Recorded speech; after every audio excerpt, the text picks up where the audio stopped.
Hello everyone. From testing to digesting chapter 3 का part 1 हम कर चुके हैं। पेज नंबर 22 से 29 तक। अब हम पार्ट 2 करेंगे पेज नंबर 29 से पेज नंबर 34 तक। Martins window. Here's an old story. It seems so funny. There was a window in Martin's tummy. यहाँ पे एक पुरानी कहानी है जो बहुत फनी लगती है। एक खिड़की है, एक विंडो है, कहाँ पे? मार्टिन्स की टमी में, उसके पेट में। Actually by mistake Martin was shot right in the stomach. It bled a lot. हुआ क्या था कि बाय मिस्टेक मार्टिन को गोली लग गई थी। वो शूट, तो उसको गोली लगी थी पेट में और उसे काफ़ी ब्लड भी निकला था, खून भी निकला था। The wound slowly healed and was covered by skin but the hole was still there, you could peep right in.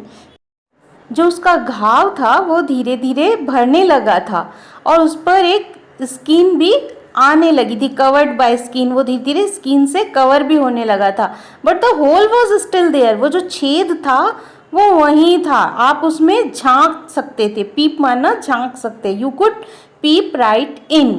Oh what a chance for doctors to study what happens to the food inside the body. ये डॉक्टरों के लिए एक अच्छा मौका था इस चीज़ की स्टडी करने के लिए कि जो हमारा फूड है उसका पेट में क्या होता है, हमारी बॉडी के अंदर उससे कि वो क्या प्रोसेस चलता है उसका। The story seems odd but it is really true. The secret of Martins stomach helped us all, me and you. ये कहानी कुछ अजीब लगती है मगर ये सच्ची कहानी है, ये रियल में ट्रू है, सही कहानी है, सच्ची कहानी है। इसमें जो मार्टिन्स के पेट का सीक्रेट है वो हमें, हमारे लिए और आपके लिए, सभी के लिए बहुत हेल्पफुल है। Story a stomach with a window, पेट खिड़की के साथ, ये कहानी है। In the poem you read about a soldier called Martin. अभी हमने पोयम में किसके बारे में पढ़ा? एक सोल्जर है, उसका नाम है Martin. In 1822 he was 18 years old and was very healthy. जब 1822 की बात है, वो 18 साल का था, बहुत हेल्दी था, स्वस्थ था। When he was shot he got seriously hurt. उस वक्त उसे गोली लगी थी और वो बहुत सीरियसली उसे मतलब हर्ट हुआ था, बहुत प्रॉब्लम हुई थी उसकी वजह से उसे। At that time doctor Beaumont was called to treat him. उस वक्त उसका जो इलाज किया था वो किसने किया था? डॉक्टर ब्योमॉन्ट ने। Doctor Beaumont cleaned the wound and put the dressing. उन्होंने उसके घाव को साफ किया और उस पर ड्रेसिंग की, पट्टी वगैरह बांधी है ना घाव पे। After 1.5 years the doctor found the Martin's wound had healed except for one thing. कितने टाइम के बाद? 1.5 साल के बाद, 1.5 year के बाद डॉक्टर को लगा कि जो उसका घाव है वो भरने लगा है मगर वहाँ एक चीज़ रह गई है। He had a big hole in his stomach. उनके जो पेट में एक होल सा बना हुआ रह गया है। The hole was covered with a loose flap of skin like the washer in a football. वो जो होल है, वो जो छेद है, वो एक जैसे फ्लैप होता है स्किन का, उससे ढका हुआ रह गया, जैसे फुटबॉल में वॉशर होता है। यहाँ पे पिक्चर में बताया ना कैसे ऐसे फिंगर से ऐसे दबाया तो एक जैसे वो फ्लैप जो है वो स्किन जो है ऊपर हो गई और उसके पेट में दिखाई दे रहा है। इस तरह का होल उस मार्टिन के पेट में रह गया।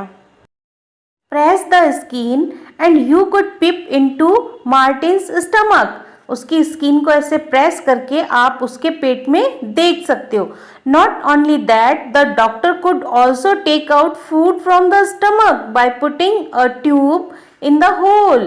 केवल इतना ही नहीं, जो डॉक्टर है उन्होंने क्या किया, उसके पेट में ट्यूब डाल के जो उसके पेट में खाना था वो भी उस ट्यूब से निकाला।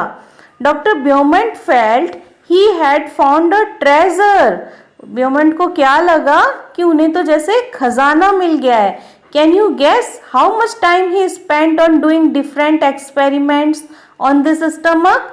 आप सोच सकते हैं, अनुमान लगा सकते हैं कि डॉक्टर ब्योमंट को इस तरह के एक्सपेरिमेंट करने में कितना टाइम बिताया होगा उन्होंने। 9 years. During this time, Martin grew up and got married. 9 साल उन्होंने इस पे स्टडी की और इस बीच मार्टिन और बड़ा हो गया और उसकी शादी भी हो गई। At that time, scientists did not know how food was digested. उस वक्त जो वैज्ञानिक थे, साइंटिस्ट थे, उन्हें पता नहीं था कि फूड कैसे डाइजेस्ट होता है, हमारा जो भोजन है वो कैसे पचता है। How does the liquid digestive juices in the stomach help?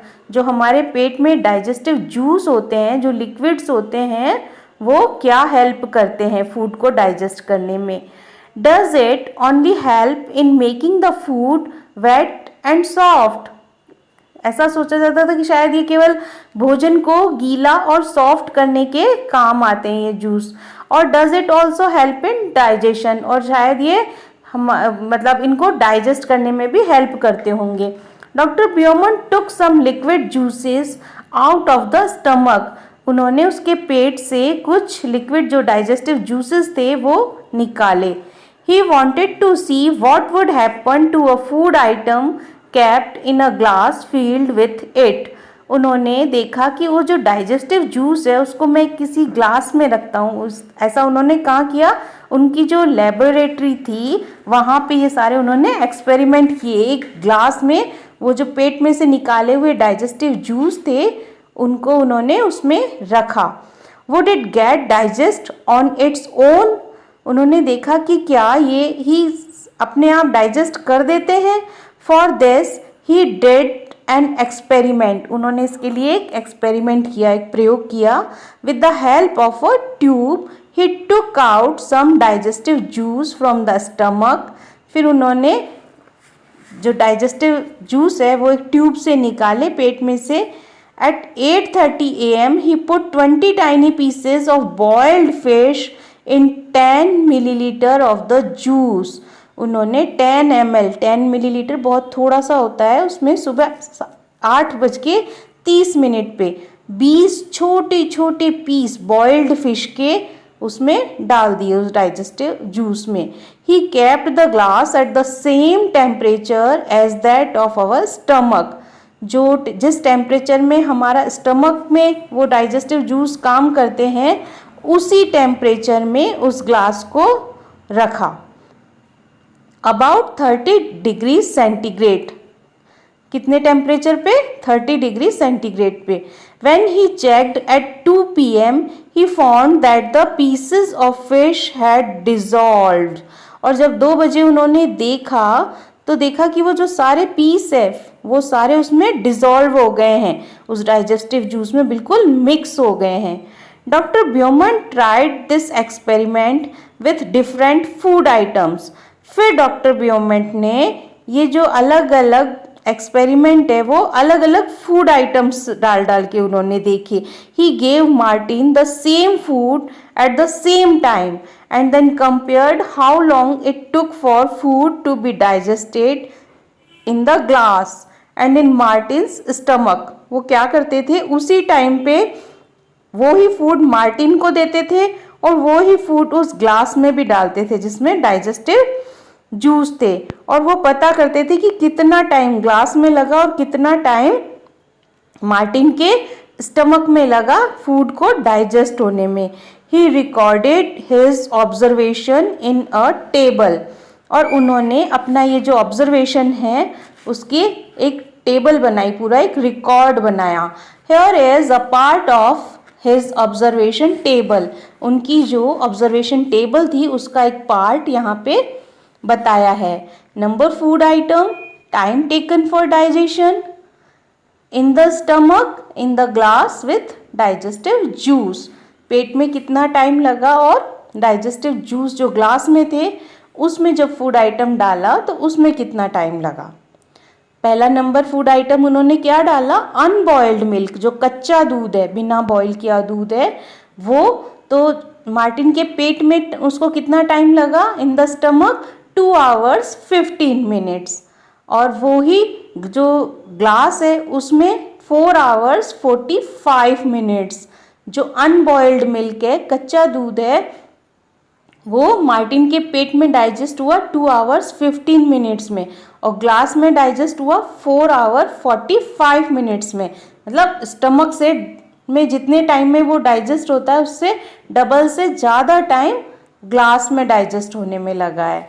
और बॉइल्ड मिल्क डाला तो बॉइल्ड मिल्क 2 hours में डाइजेस्ट हो गया, और ग्लास में वो 4 hours 15 minutes में डाइजेस्ट हुआ। मतलब कच्चा दूध ज़्यादा देर टाइम लेता है और जो बॉयल मिल्क है वो उससे थोड़ा कम टाइम में डाइजेस्ट हो जाता है। अब नेक्स्ट एक्सपेरिमेंट उन्होंने किया एग में। एग को अलग अलग तरह से दिया। पहले उन्होंने फुल बॉइल्ड एग दिया, मार्टिन को भी दिया और उस ग्लास में भी डाला। तो मार्टिन के स्टमक में 3 hours 30 minutes लगे और ग्लास में 8 hours लगे। मतलब टाइम डिफरेंट देखें हम, डबल से भी ज़्यादा टाइम लग रहा है ग्लास में, क्योंकि हमारी बॉडी के और भी जो ऑर्गन्स हैं वो सब हेल्प करते हैं हमारे फूड को डाइजेस्ट होने में, और डाइजेस्टिव जूस केवल उसको बहुत देर बाद डाइजेस्ट कर पा रहा है। अगर ओनली डाइजेस्टिव जूस के हिसाब से उन्होंने ग्लास में जो एक्सपेरिमेंट किया है, हाफ बॉइल्ड एग है वो 3 hours में डाइजेस्ट हुआ है और ग्लास में 6 hours 30 minutes में। रॉ एग बीटन, कच्चे एग को उन्होंने बीट करके दिया मार्टिन को तो वो 2 hours में, और ग्लास में 4 hours 15 minutes। रॉ एग जो कच्चा एग है वो ऐसे ही दिया तो मार्टिन को कितना टाइम लगा? 1 hour 30 minutes और ग्लास में 4 hours। अब हम देखें कौन सी चीज़ जल्दी डाइजेस्ट हो रही है। यहाँ पे नीचे से देखें तो रॉ एग कम समय में डाइजेस्ट हो रहा है, उससे ज़्यादा टाइम रॉ एग बीटन जो है फेंटा हुआ एग है उसमें लग रहा है। हाफ बॉइल्ड एग है वो उससे भी ज़्यादा टाइम ले रहा है, और फुल बॉइल्ड एग और भी ज़्यादा टाइम ले रहा है।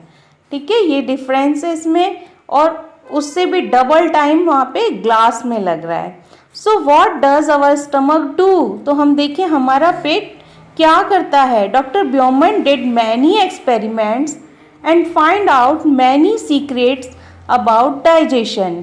डॉक्टर ब्योमेंट ने बहुत सारे सीक्रेट एक्सपेरिमेंट किए और उन्होंने डाइजेशन के बारे में बहुत सी बातें पता की। He found that food digests faster in the stomach than outside। उन्होंने देखा कि जो फूड है वो पेट में जल्दी डाइजेस्ट हो रहा है बाय अदर साइड। जो बाहर आउटसाइड में जो ग्लास है उसमें जो डाइजेस्टिव जूस है उसमें बहुत ज़्यादा टाइम लग रहा है। Did you notice this in the table? अभी हमने इस टेबल में सब कुछ समझा है ना। Our stomach churns the food to digest it. जो हमारा पेट है, हमारा स्टमक है, वो फूड को चर्न करता है डाइजेस्ट के लिए। The doctor also saw that the food did not digest properly when Martin was sad। डॉक्टरों ने ये देखा कि जब मार्टिन दुखी होता था तो जो फूड है वो अच्छे से डाइजेस्ट नहीं होता था। He also found that the juice in our stomach is acidic। और उन्होंने क्या पता लगाया कि जो हमारे पेट में जूस होते हैं वो एसिडिक होते हैं। Have you heard of anyone talking about acidity, especially when that person has not eaten well or the food is not digested properly? आपने किसी को एसिडिटी के बारे में कहते हुए सुना होगा जब हमारे गले में जलन जैसी होती है, स्पेशली कब? जब कोई पर्सन अच्छी तरह से खाना नहीं खाता है या उसका जो फूड है वो अच्छे से डाइजेस्ट नहीं होता है तो एसिडिटी हो जाती है। यानी कि जब भी हम भोजन करें तो हमें खुश होकर भोजन करना चाहिए। मार्टिन जब सैड होता था, दुखी होता था, तब भी उसका जो फूड है वो प्रॉपर डाइजेस्ट नहीं होता था। और खाने को अच्छे से अगर हम चबा चबा के नहीं खाएंगे तो भी फूड डाइजेस्ट ठीक से नहीं होगा। जो एसिड का क्या काम होता है? एसिड किसी भी चीज़ को जला देता है। तो एसिडिक वो जो जूस होता है वो हमारे फूड को पूरी तरह से डिज़ोल्व कर देता है। Doctor Beaumont's experiments became famous across the world. जो डॉक्टर ब्योमेंट हैं उनके जो ये एक्सपेरिमेंट है वो पूरे वर्ल्ड में फेमस हो गए। After this many scientist did many such experiments, और उसके बाद बहुत से वैज्ञानिकों ने बहुत तरह के एक्सपेरिमेंट करे। व्हाट डिड यू से, आप क्या कहते हैं? No they did not shoot people in the stomach, उन्होंने किसी को गोली नहीं मारी पेट में। Nor did they wait for a patient with a hole in the stomach, और ना ही उन्होंने ये इंतज़ार किया कि कोई पेशेंट आएगा जिसके पेट में होल होगा, छेद होगा। They used other scientific ways to look inside our bodies, उन्होंने दूसरे साइंटिफिक तरीके निकाले हमारी बॉडी में देखने के। Did you like the story of Martin, और शुड वी से the story of our own stomach, तो क्या आपको मार्टिन की स्टोरी पसंद आई, या हम कहें कि ये हमारे पेट की कहानी है? Think and discuss. Imagine if you had been in place of Dr. Beaumont, what experiments would you have done to find out the secrets of our stomach? आप इमेजिन करें कि अगर आप डॉक्टर ब्योमेंट की जगह होते तो आप किस तरह के एक्सपेरिमेंट करते हमारे पेट के बारे में, उसके सीक्रेट्स को जानने के लिए। राइट अबाउट योर एक्सपेरिमेंट्स, आप अपने एक्सपेरिमेंट्स के बारे में लिखें। If I were in place of doctor Beaumont, I would experiments done to find out the secrets of our stomach, अगर मैं उनकी जगह होता तो मैं भी अलग अलग एक्सपेरिमेंट करता। विथ डिफरेंट फूड आइटम्स, अलग अलग फूड आइटम्स से। तो अब आप इसमें बता सकते हैं कि कौन से फूड आइटम से कितना टाइम लगा, क्या हुआ। जैसे सपोज़ आपने खिचड़ी खाई तो आपको थोड़ा कम समय में वो डाइजेस्ट हो जाएगी। यदि आपने पराठा खाया या पिज़्ज़ा खाया तो उसके लिए आप थोड़ा ज़्यादा टाइम लगाएंगे। ऐसे अलग अलग फूड आइटम्स को आप लेके उनकी लिस्ट बना सकते हैं। हम बोलते हैं सैलेड है, फ्रूट्स हैं, वो हाफ एन आवर में ही डाइजेस्ट हो जाते हैं, और जो हम फूड खाते हैं मतलब जो भोजन करते हैं, प्रॉपर फूड लेते हैं, उसको डाइजेस्ट होने में 3 आवर्स लगते हैं। तो इस टाइप से आप अपनी लिस्ट बना सकते हैं। गुड फूड गुड हेल्थ, अच्छा भोजन अच्छा स्वास्थ्य। Doctor Aparna has 2 patients, Rashmi and Kailash. Doctor Aparna talk to them to find out more about them, read what the doctor found. उन्होंने, जो डॉक्टर अपर्णा हैं, उन्होंने 2 अपने पेशेंट्स को देखा, रश्मि और कैलाश। डॉक्टर अपर्णा ने उनसे बात की, इसके बारे में हम यहाँ पढ़ते हैं। रश्मि है 5 इयर्स की। She looks about 3 years old, और वो लगती कितनी है? 3 साल की लगती है। वो 5 इयर्स की है, 3 इयर्स जितनी लगती है। She has very thin arms and legs and a pot Bailey, stomach like a balloon. जो उसके हाथ है वो बहुत पतले पतले हैं और उसके पैर भी बहुत पतले हैं, मगर जो उसका पेट है वो बैलून की तरह। शी ऑफन फॉल्स सिक, और वो अधिकतर बीमार रहती है। ऐसा क्यों होता है? जो बच्चे कुपोषण के शिकार होते हैं, जिनको पूरा भोजन नहीं मिलता है, तो उनकी ये कंडीशन होती है। She always feels tired and can not go to school regularly. वो हमेशा थका हुआ, एकदम थकान महसूस करती है अपनी बॉडी में, और वो स्कूल भी रेगुलर नहीं जा पाती है। She does not have the strength even to play, उसमें खेलने की भी ताकत नहीं होती है। Food, she is lucky if she can get a little rice और 1 roti to eat in the whole day. अगर किस्मत से उसे 1 रोटी या थोड़े चावल भी पूरे दिन में खाने को मिल जाए तो वो अपने आप को बहुत लकी महसूस करती है। इतना भी उसे मतलब सफिशिएंट फूड उसे नहीं मिलता है। दूसरी पिक्चर है कैलाश की, ये है 7 इयर्स का। He looks older than his age, मगर वो अपनी एज से बहुत बड़ा लगता है। His body is fat and flabby, जो उसकी बॉडी है वो एकदम मोटी और फूली हुई। He has pain in his legs, उसके पैरों में दर्द रहता है। He is not very active, वो बहुत एक्टिव नहीं है। He goes to school by bus and spends many hours watching TV. वो स्कूल जाता है स्कूल बस से और अपना बहुत सारा टाइम टीवी देखने में बिताता है। तो उसकी बॉडी कैसी हो गई, वो मतलब बैठा रहता है, ना कोई फिजिकल एक्टिविटी करता है। और उसका जो फूड है वो कैसा है, he does not like to eat home cooked food like dal, rice, vegetables and roti. वो क्या, घर का जो बना हुआ खाना होता है, दाल है, चावल है, सब्जी है, रोटी है, वो उसको खाना पसंद नहीं है। The only thing he finds tasty are chips, burgers, pizzas and soft drinks from the market. वो अधिकतर क्या खाता है, चिप्स है, बर्गर है, पिज़्ज़ा है, सॉफ्ट ड्रिंक जो मार्केट के जो पैक्ड फूड होते हैं वो सब कुछ खाता है। Doctor Aparna measured the height and weight of both the children. उन्होंने दोनों बच्चों की हाइट और वेट देखे। Then she told them there is only one treatment for both your problems, proper food. उन्होंने कहा कि दोनों का एक ही ट्रीटमेंट है, वो है प्रॉपर फूड। दोनों, एक को कम मिल रहा है खाना और एक को जो मिल रहा है तो वो हेल्दी फूड नहीं खा के जंक फूड खा रहा है, अनहेल्दी फूड वो यूज़ कर रहा है। तो दोनों की ही बॉडी प्रॉपर नहीं है, दोनों ही प्रॉपर फूड नहीं खा रहे हैं। Discuss why do you think Rashmi could eat only one roti in the whole day? आप क्या सोचते, क्यों रश्मि पूरे दिन में केवल एक ही रोटी खा पाती है? नेचुरली क्योंकि उसको खाना नहीं मिलता है, वो गरीब परिवार से है। She belongs to a poor family. Do you think Kailash would like games and sports? क्या आप सोचते हैं कि कैलाश को खेलना पसंद होगा? नहीं, क्योंकि वो पूरा टाइम बैठा रहता है। तो no. What do you understand by proper food? आप प्रॉपर फूड को क्या समझते हैं, आपकी डेफिनेशन क्या है प्रॉपर फूड के लिए? तो प्रॉपर फूड होता है हेल्दी फूड, घर का बना हुआ जो खाना होता है वो होता है प्रॉपर फूड। जैसे like dal, rice, vegetables and roti, ये होता है एक प्रॉपर फूड जिसमें ग्रीन वेजिटेबल्स भी हो, दाल हो, राइस हो, चपाती हो, ये एक हेल्दी फूड है।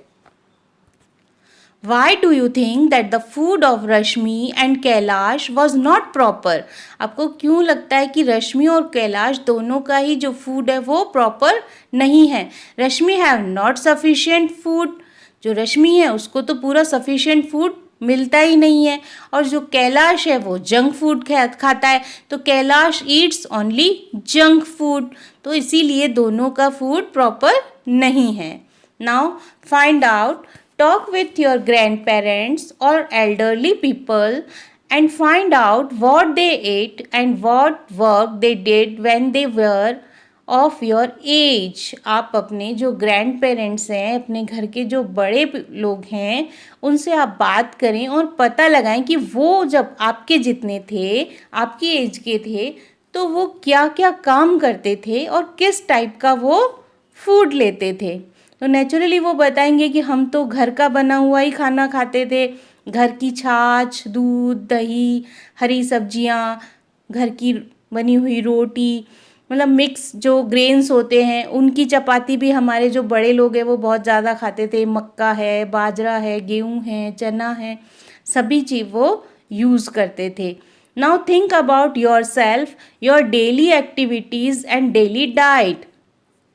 अब आप अपने बारे में सोचें कि आपकी रूटीन लाइफ क्या है, आपकी डेली एक्टिविटीज़ क्या है और आपकी डेली की डाइट क्या है, आप डेली क्या खाते हैं। तो नेचुरली आपका बिल्कुल अपोजिट ही आंसर होगा। जितनी मेहनत वो लोग अपने टाइम में करते थे, हर जगह वो पैदल जाते थे, दूर दूर तक भी वो कन्वेंस यूज़ नहीं करते थे। अभी तो हम थोड़ी थोड़ी दूर पे अपने व्हीकल से जाते हैं, मगर पहले के लोग जहाँ तक हो सकता था वो अपने आप ही जाते थे, क्योंकि उस टाइम इतना ज़्यादा साधन नहीं थे। और हम लोग क्या करते हैं, हमारा मोस्टली टाइम सिटिंग में ही जाता है, या तो हम टीवी देखते रहते हैं, या पढ़ाई करते हैं, या मोबाइल चलाते हैं। और हमारी डाइट भी क्या होती है, जो टेस्ट के अकॉर्डिंग हम खाते हैं, हम हेल्थ की तरफ अपना ध्यान नहीं देते हैं। जो हमें अच्छा लगता है हम उसी को खाने की ज़िद करते हैं। Are these similar or different from what your grandparents did and ate? तो क्या सिमिलरिटी है और क्या डिफरेंस है आपके और उनके खाने में? अभी आपको मैंने बताया, उसके अकॉर्डिंग आप बताएंगे कि क्या डिफरेंस है और क्या सिमिलरिटी है. Proper food every child's right. एक अच्छा प्रॉपर जो फूड है वो हर बच्चे का अधिकार है. You have read about 2 children. One is Kailash who does not like home made food. अभी हमने 2 अलग अलग बच्चों के बारे में पढ़ा, जो कि जिसमें जो कैलाश है उसको घर का बना हुआ भोजन अच्छा नहीं लगता है. The other one is Rashmi who does not even get 1 proper meal a day. एक तरफ रश्मि है जिसको पूरे दिन में एक बार भी पूरा खाना नहीं मिलता है. About half the children in our country are like Rashmi. हमारा जो देश है उसमें आधे से ज़्यादा बच्चे रश्मि की तरह है. They do not get enough food that they need to grow and develop properly. उनको पूरा भोजन नहीं मिलता है जो उनकी बॉडी को डेवलप करने के लिए ज़रूरी है. These children are weak and sickly, often ill in poor health. ये जो बच्चे हैं वो अधिकतर बीमार रहते हैं और हेल्थ उनकी बहुत बिल्कुल डाउन रहती है. But it is the right of every child to get proper food. मगर ये सभी बच्चों का अधिकार है कि उन्हें अच्छा भोजन मिले. इसीलिए कई गवर्नमेंट स्कूल में व्यवस्था की गई है ना बच्चों के पौष्टिक आहार के लिए, कि उन्हें मिड डे मील मिलेगा. ये सारी फैसिलिटीज़ इसीलिए गवर्नमेंट की तरफ से दी गई है कि हर बच्चे का अधिकार है अच्छा खाना खाना. Read about this story in Kalahandi district in Odisha. यहाँ पे एक कहानी दी है, कालाहांडी डिस्ट्रिक्ट है ओडिशा में, वहाँ के बारे में. Gomti is 30 years old. Gomti जो है वो 30 साल की है. Gomti works in the fields of a rich farmer. वो एक अमीर किसान के खेत में काम करती है. For all her hard work, उसकी पूरी मेहनत के बावजूद she gets paid very little. उसे जो पे किया जाता है वो बहुत कम किया जाता है. So little that she can not even buy enough rice to feed her family. उससे वो इतना चावल भी नहीं खरीद सकती कि वो अपनी पूरी फैमिली को खिला सके. Some months she does not get any work at all. और कई महीने तो उसे कुछ काम भी नहीं मिलता है, क्योंकि जो खेती बाड़ी होती है वो पूरा साल तो होती नहीं है, कुछ महीनों का काम होता है और कुछ महीने फ्री रहते हैं. Then she has to eat leaves and roots from the jungle. और उस समय में उसको जंगल से पत्तियाँ और जो रूट्स होती है, उनकी जड़ होती है पौधों की, वो खा के गुजारा करना पड़ता है. Gomti's children are weak with hunger and always sick. जो गोमती के बच्चे हैं वो भूखे रहने के कारण बहुत कमज़ोर हो गए और बहुत बीमार रहते हैं. Few years ago her husband died of hunger. कुछ साल पहले उसके जो हस्बैंड है वो भूखे रह के, मतलब भूख के कारण उनकी डेथ हो गई, वो मर गए. Most rice grows in Kalahandi district. जो कालाहांडी डिस्ट्रिक्ट है वो बहुत ज़्यादा चावल उगता है, बहुत ज़्यादा पैदावार होती है. Rice is even sent to other states from here. वहाँ से चावल दूसरे स्टेट्स में भी भेजा जाता है. Many times the rice that keeps lying in the godowns gets spoiled. और बहुत बार तो जो राइस है वो गोडाउन में पड़ा पड़ा सड़ जाता है, स्पॉइल्ड हो जाता है. In the same Kalahandi there are many poor people like Gomti. Kalahandi में गोमती की तरह बहुत बहुत सारे लोग गरीब हैं. Why do people die of hunger in such a place? ऐसी जगह पे भी लोग भूख से मर रहे हैं जहाँ पर इतनी ज़्यादा पैदावार हो रही है, जहाँ पर राइस इतना ज़्यादा ग्रो हो रहा है, गोडाउन्स में सड़ रहा है, वहाँ भी लोग भूख के कारण मर रहे हैं. Think and discuss. Do you know any child who does not get enough to eat in the whole day? What are the reason for this? क्या आप किसी ऐसे बच्चे को जानते हो जिसे पूरे दिन में पूरा भोजन भी नहीं मिलता है और उसका क्या कारण है? नेचुरली गरीबी के कारण they are poor. Have you ever seen godown where a lot of grain has been stored where? क्या आप किसी ऐसे गोडाउन के बारे में जानते हैं जहां बहुत सारा अनाज स्टोर करके रखा जाता है? अगर जानते हैं तो वो कहाँ पे है? आपके आसपास अगर ऐसा कोई गोडाउन है तो उसके बारे में आप बता सकते हैं. What we have learned. Why can you not taste food properly when you have a cold? जब आपको जुकाम होता है तो आपको आपके भोजन का एक प्रॉपर टेस्ट नहीं आता है. क्यों? क्योंकि जब हमें जुकाम होता है तो हमारी जो नाक है वो बंद हो जाती है, हमें पूरी स्मेल नहीं आती है. तो जो स्मेल नहीं आती है तो हमें उसका कंप्लीट टेस्ट भी पता नहीं चलता है. जैसा हमने इसके पार्ट 1 में देखा था, हमने देखा था ना कि जब झूलन ने जुम्फा को कहा था कि अपनी नाक बंद करो और तब उसने उसे करेला खिला दिया था तो उसे करेले की स्मेल पता नहीं चली थी. ऐसे ही हमें जब हमारा नाक बंद होता है तो जो फूड है उसका पूरा स्मेल का पता नहीं चलता और स्मेल जो है वो फूड के टेस्ट को डेवलप करता है. तो हम इसमें लिख सकते हैं sense of smell help us in getting complete taste. जो हमारा सेंस ऑफ स्मेल है वो हमें कंप्लीट टेस्ट जो है वो बताता है एक फूड का. If we were to say that digestion begins in the mouth, how would you explain this? Right. अगर हम ये कहें कि हमारा जो डाइजेशन है वो मुंह से ही शुरू हो जाता है तो आप इसे कैसे एक्सप्लेन करेंगे? तो आप इसका आंसर लिखेंगे the food is ground up by the teeth and moistened with saliva to make it easy to swallow. Saliva also has a special chemical called an enzyme which starts breaking down carbohydrates into sugars. जो हमारा food है वो हम पहले दांतों से उसको चबा चबा के बारीक करते हैं और जो हमारा सलाइवा है उसके अंदर स्पेशल केमिकल होते हैं जिसे एंजाइम बोलते हैं. उसके बारे में आप आगे की क्लासेस में पढ़ेंगे, अभी डिटेल में मैं आपको नहीं बताऊंगी. जिनकी वजह से जो हमारा फूड है वो कार्बोहाइड्रेट्स जो है उसके अंदर वो ब्रेक होते हैं और वो किस में टर्न हो जाता है? शुगर में. आई होप चैप्टर आपको अच्छे से समझ में आया है. आप लोग अगर कुछ पूछना चाहते हैं तो मुझे कमेंट बॉक्स में कमेंट कर सकते हैं. और वीडियो अच्छा लगा है आपको तो आप उसे लाइक करेंगे, शेयर करेंगे और चैनल को सब्सक्राइब करेंगे. Thank you.